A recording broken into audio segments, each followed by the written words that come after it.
स्वागत है आप सभी का स्कोप 360 चैनल पर। मैं हूं शिव कुमार यादव। इस वीडियो में हम एयू एंट्रेंस एग्ज़ाम 2021 के प्रिपरेशन में सामान्य हिंदी के मॉडल पेपर का पार्ट 1 लेकर आया हूं।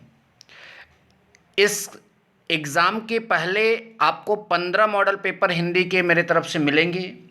यदि आप पूर्ण रूप से सभी मॉडल पेपर को अच्छे से क्लियर कर लेते हैं तो निश्चित रूप से यदि आप बीए एंट्रेंस एग्ज़ाम दे रहे हैं तो 25 में से 23 क्वेश्चन कर लेंगे। बीएससी में शायद 10 क्वेश्चन आते हैं तो वहाँ भी आप 7-8 क्वेश्चन कर लेंगे। अगर आपकी प्रिपरेशन और अच्छी रही तो आप पूरा भी कर सकते हैं। तो इसलिए ट्रस्ट करें और आप पूरा वीडियो शुरू से अंत तक देखें और इसे देखने के बाद अच्छा लगे तो शेयर भी करिए।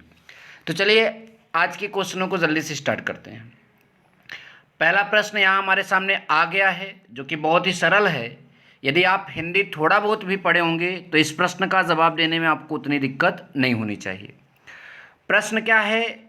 हिंदी भाषा किस लिपि में लिखी जाती है? तो आप सभी को पता है इसकी जो लिखने की लिपि है वो देवनागरी लिपि है। ठीक है। नंबर नेक्स्ट की बात करें जो हमारा दूसरा प्रश्न है, दोहावली के रचनाकार हैं। तो देखिए दोहावली के रचनाकार हमारे तुलसीदास जी हैं। तुलसीदास जी की एक दो और रचनाओं को अगर हम आपको बताना चाहें तो कवितावली, विनय पत्रिका, बरवे रामायण, इस तरह से तुलसीदास ने ढेर सारी रचनाओं को लिखा है। यदि आप तुलसीदास की रचनाओं को एक वीडियो के थ्रू पाना चाहते हैं या फिर जितने यहाँ पर आपको दिख रहे हैं कबीर, सूरदास, बिहारी, अगर इनकी रचनाओं को एक वीडियो के थ्रू पाना चाहते हैं तो मैं आज ही अपलोड कर दूंगा। बस कमेंट में आपके इस प्रश्न के जवाब का इंतज़ार रहेगा हमको। चलिए अब हम आगे चलते हैं और अगला देखते हैं, हिंदी भाषा में कितने कारक हैं? तो हमारे पास यहाँ पर 4 ऑप्शन है, 10, 9, 8, 7। सही जवाब जो है आपका 8 कारक होते हैं हिंदी भाषा में भी और संस्कृत भाषा में भी। कर्ता, कर्म, करण, संप्रदान, अपादान, संबंध, अधिकरण, संबोधन, ये आपके कुल 8 कारक होते हैं हिंदी भाषा में। नंबर नेक्स्ट की बात करें, पंचवटी में कौन सा समास है? तो पंचवटी में जो आपका पहला ऑप्शन है द्विगु समास। कैसे जानेंगे कि द्विगु समास है पंचवटी में? तो देखिए जिस समास मतलब जिस समास का पहला पद संख्या बोधक हो जाए, और ये एक प्रकार का कर्मधारय समास होता है, तो पहला पद संख्यावाचक हो जाए, समझ लीजिए वो आपका कौन सा समास बोला जाएगा? द्विगु समास। अब पंचवटी में यहाँ पंच किसको रिप्रेजेंट कर रहा है? संख्या को रिप्रेजेंट कर रहा है, 5 को रिप्रेजेंट कर रहा है, 5 को बोध मतलब 5 का बोध करा रहा है। तो आई होप कि आपने इस प्रश्न को भी समझ लिया है। नंबर नेक्स्ट प्रश्न हम देखेंगे, अगला जो हमारा प्रश्न है, सुरेंद्र शब्द का संधि विच्छेद है।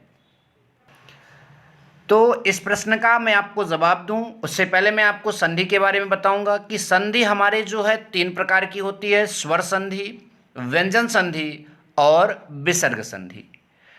स्वर संधि के कुल 5 भेद होते हैं मुख्य रूप से, जिसमें से अगर हम बात करें कि सुरेंद्र शब्द जो है इसमें संधि विच्छेद करेंगे अभी इसमें गुण संधि है। और गुण संधि देखिए, अगर अ और आ के बाद ई या उ आए तो उसका ए और ओ हो जाता है। ये बात ध्यान दीजिए। तो देखिए सुरेंद्र में मैं आपको यहां पर दिखा रहा हूं सुर और इंद्र, क्योंकि ए हुआ है, पहचानो, मैंने कहा अ और आ के बाद ई और उ आए तो ए हो जाता है, ये वाला मात्रा। तो देखिए सुरेंद्र में ए की मात्रा है तो जाहिर सी बात है अ के बाद अ और आ के बाद क्या आना चाहिए? ई और उ। तो देखिए सुर और यहां पर इंद्र, ई आया, तो ये आपका ऑप्शन नंबर सी इस 30वें प्रश्न में क्या हो जाएगा? सही जवाब हो जाएगा। नंबर नेक्स्ट, कनक कनक से 100 गुनी, यहाँ कनक कनक ते 100 गुनी होना चाहिए, कनक कनक ते 100 गुनी मादकता मादकता अधिकाय में कौन सा अलंकार है? तो हमें यहाँ अलंकार सेलेक्ट करना है। ठीक है, तो इस प्रश्न में हम अगर सही जवाब ढूंढेंगे तो हमको मिलेगा यमक अलंकार। यमक अलंकार की पहचान क्या है?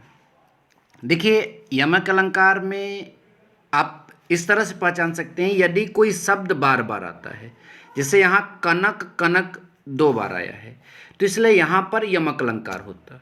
ठीक है। यदि अगर यहाँ पर शब्द 2 बार या 2 से अधिक बार आया है, तो यहाँ पर क्या होगा? कुल मिलाकर यमक अलंकार।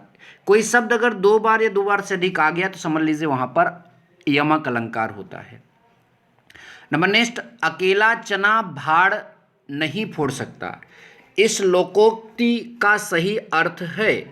तो हमारे पास कई ऑप्शन हैं, जिनमें से हमें सेलेक्ट करना होगा सही ऑप्शन। तो सही ऑप्शन यहाँ पर है सफलता संगठन के बिना नहीं मिलती। अब बाकी अब ये थोड़ी आप जब आंसर देंगे कि एक चना भाड़ में नहीं भून सकता, एक चना व्यर्थ होता है, सफलता के लिए संगठित हो या न, तो आप समझ रहे हैं सार्थक अर्थ आपको निकालना पड़ता है। ठीक है। नंबर नेक्स्ट, घोड़ा, जो घोड़ा है उसका तत्सम शब्द आपको बताना है। तो घोड़ा का तत्सम शब्द अश्व होता है। ठीक है। क्या होता है? अश्व होता है, याद रखिएगा सब लोग। नंबर नेक्स्ट, अमृत का पर्यायवाची शब्द आप बताइए। सॉरी, घोड़ा का तत्सम शब्द हमने गलत आपको बताया अभी। घोड़ा का तत्सम शब्द जो है घोटक होगा। क्या होगा? घोटक होगा, ध्यान दीजिएगा। और अमृत का पर्यायवाची शब्द की बात करें तो पीयूष होगा। ठीक है, ध्यान दीजिएगा। अमृत का पर्यायवाची शब्द पीयूष होगा। जिससे बहुत बातें करनी हो, इस पूरे वाक्यांश के लिए, पूरे वाक्य जो मैंने अभी बोला, इसके लिए एक शब्द है। तो इसके लिए आप एक शब्द क्या कहना चाहेंगे? तो जाहिर सी बात है, उसके लिए हम एक शब्द वाचाल बोलेंगे। गंभीर थोड़ी होगा जिससे बहुत बातें करनी होंगी, समालोचक भी और मुनि भी नहीं हो सकता। तो ये क्या होगा? वाचाल होगा। चलेंगे और प्रश्नों को देखेंगे। अगला आपका है, यथाशक्ति में कौन सा समास है? यथाशक्ति में कौन सा समास है, यहां पर आपको समझना है। तो प्रश्न में सही जवाब बनेगा ऑप्शन नंबर सी, अव्ययी भाव समास।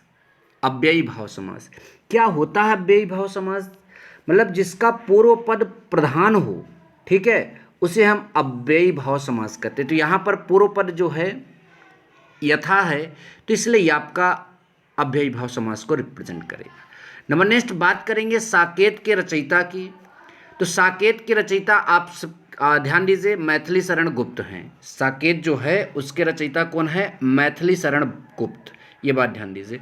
पूरी हिंदी के पेपर में जिसमें जिन कोर्सेज में 25 क्वेश्चन पूछते हैं, उसमें 2-3 रचनाएं जरूर पूछ लेती है। ये बात ध्यान दीजिएगा। जिनमें 10 पूछते हैं उनमें इतनी रचना नहीं पूछता, 1-8 पूछता है। ठीक है, तो ये बात भी आप ध्यान देकर चलेंगे। आगे चलते हैं, अगले प्रश्न को देखते हैं। शुद्ध वर्तनी का चयन करें। प्रदर्शिनी, तो इसमें कई ऑप्शन है, आपको यहाँ पर सिलेक्ट करना है कि कौन सा शुद्ध वर्तनी को रिप्रेजेंट करेगा। तो लास्ट वाला जो हम लोग हमेशा से लिखते हैं वही होगा सही। ठीक है। नंबर नेक्स्ट, प्रत्यक्ष का विलोम। अब इतने सरल प्रश्न की व्याख्या करके बताएं, ये जरा अजीब लग रहा है। क्या होगा सही जवाब? अप्रत्यक्ष। नंबर नेक्स्ट की बात करें, अगला प्रश्न देखते हैं जो आपका सामने स्क्रीन पर दिख रहा है। निम्नलिखित में तत्सम रूप है, तत्सम रूप आपको बताना है। तो देखिए, तत्सम रूप हम उन शब्दों को कहते हैं जो पुराने समय में थे, संस्कृत में उपलब्ध थे, उनका हम आज वैसे ही प्रयोग कर रहे हैं, वो आपके मतलब कि तत्सम बोले जाते हैं। ठीक है। तो कुल मिलाकर यहाँ पर अगर सही जवाब ढूंढने चलेंगे तो मिलेगा आपको जो ऑप्शन नंबर डी में लज्जा, ये आपका सही जवाब हो जाएगा तत्सम का। ठीक है, ध्यान दीजिएगा। नंबर नेक्स्ट, जिसका कोई शत्रु उत्पन्न ना हुआ हो, इस पूरे वाक्य के लिए एक शब्द आपको चुनना है। क्या सही जवाब होगा ये आपको यहाँ बताना है। तो भाई जिसका कोई शत्रु नहीं है उसे हम क्या बोलेंगे? उत्पन्न ना हुआ हो उसे हम बोलेंगे अजात शत्रु। नंबर नेक्स्ट जो है आपका रिक्शा, किस भाषा का शब्द है? तो यहाँ पर आपको सही जवाब सेलेक्ट करना है। तो रिक्शा जो है यहाँ जापानी भाषा का शब्द बताया जा रहा है। ठीक है। नंबर नेक्स्ट, आपका उत्थान शब्द में कौन सा उपसर्ग है? उत्थान शब्द में आपको क्या बताना है? उपसर्ग बताना है। यहाँ पर उपसर्ग कौन सा आएगा इसमें? ठीक है। सही जवाब जो इसमें दिख रहा है प्रश्न में वो आपका होगा उत्थान शब्द में जो उपसर्ग है वो आपका क्या होगा? उत। ये सही जवाब होगा इस प्रश्न का। चलिए नेक्स्ट शब्द देखेंगे। महर्षि शब्द में कौन सा संधि है? विसर्ग, व्यंजन संधि, स्वर संधि, स्वर और व्यंजन दोनों संधि। तो इस प्रश्न का जो सही जवाब है वो है स्वर संधि। क्योंकि आप सभी ने जब संधि थोड़ा बहुत पढ़ा होगा तो उसमें बताया गया होगा कि महाधन ऋषि महर्षि, और इसमें गुण संधि होगा जो अभी हमने एक क्वेश्चन में आपको बताया था। ठीक है, तो वही संधि यहाँ पर भी आपको देखने को मिलेगी। ठीक है, चलिए नेक्स्ट क्वेश्चन देखते हैं, अगला वाला। सरस्वती पत्रिका के संपादक थे।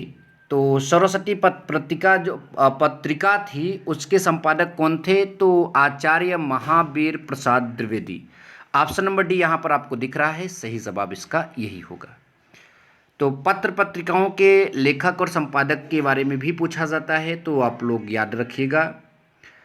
नंबर नेक्स्ट आपका जो है 46 नंबर प्रश्न यहाँ पर देखेंगे, जो आपका है कवि का स्त्रीलिंग क्या होगा?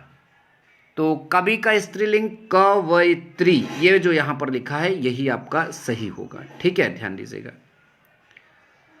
नंबर नेक्स्ट जो है आपका साधक में किस प्रत्यय का प्रयोग हुआ है? प्रत्यय जो लास्ट में लगता है शब्द के वो आपका प्रत्यय बोला जाता है। तो इसमें अक का प्रयोग हुआ है। ठीक है, अक। नंबर नेक्स्ट आलोक का विलोम शब्द है। आलोक का विलोम शब्द अंधकार। आलोक का प्रकाश होता है तो उसका विलोम क्या हो जाएगा? अंधकार होगा। नंबर नेक्स्ट आपका है श्रृंगार रस का स्थायी भाव है। तो श्रृंगार रस जो है उसका स्थायी भाव अगर हम लोग ढूंढेंगे तो ये निकल कर आएगा रति। अब अगर यहाँ पर और जो यहाँ पर दिए गए हैं उनके बारे में अगर हम थोड़ी बहुत जानकारी लेना चाहें उन रसों के बारे में, तो ये जो आपका उत्साह है ये वीर रस का स्थायी भाव है। ये जो आपका शोक है ये करुण रस का स्थायी भाव है। ये जो आपका हास है ये आपका हास्य रस का स्थायी भाव है। नंबर नेक्स्ट प्रश्न जो है छठी का दूध याद आना मुहावरे का अर्थ है। तो बहुत कष्ट होना, शुद्ध भूल जाना, बचपन याद करना, बच्चों जैसा व्यवहार करना। लास्ट के दो ऑप्शन तो तार्किक लग ही नहीं रहे हैं, तो इसका सही जवाब ऑप्शन नंबर जो ए है वही होगा, बहुत कष्ट होना छठी के दूध याद आने मुहावरे का सही अर्थ है। ठीक है, वीडियो कैसा लगा कमेंट में ज़रूर बताइए, और अगर हिंदी के पर्टिकुलर टॉपिक का भी वीडियो चाहिए तो कमेंट करिए, बनाया जाएगा। Thank you so much. जय हिंद, वंदे मातरम।